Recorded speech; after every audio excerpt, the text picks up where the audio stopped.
در چچنستان با آنهایی که واکسن نمیگیرند تهدید کردند که سخت تنبیه میشوند. حالا در این جمهوری معرکه عمومی واکسن زنی بر ضد کووید 19 ادامه دارد و رمضان قادیروف رهبر خودکامه چچنستان گفته است هر کسی که واکسن نمیگیرد از حق معالجه محروم می شود. بگذارید نفس تنگی و وحشتناک بودن این نارسایی اکسیژن را احساس کنند.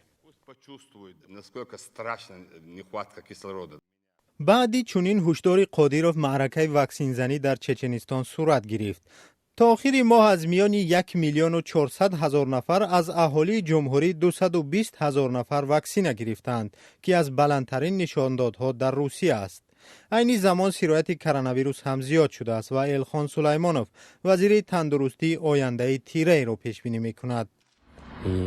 بعد موج سیوم پاندemia چهارم و پنجم و دیگرش هم می آید. بعضی از چچن‌ها بر رادیو آزادی گفتند علاج بغیر از گرفتن واکسن ندارند. یک استاد دانشگاه گفت نگیرد از کار میرانند. یک کارمند حکومتی گفت که به خود و اهل عائله‌اش دستور دادند واکسن بگیرد. بنا به گزارش‌ها به پلیس هم دستور دادند مردمانی که واکسن نگرفتند جمع کرده برای واکسن زنی به شفاخانه‌ها برند. مگامد داودوف رئیس پارلمان هشدار داده است بچه‌های آنهایی را که واکسن نگرفتند به مکتب راه نمی‌دهند.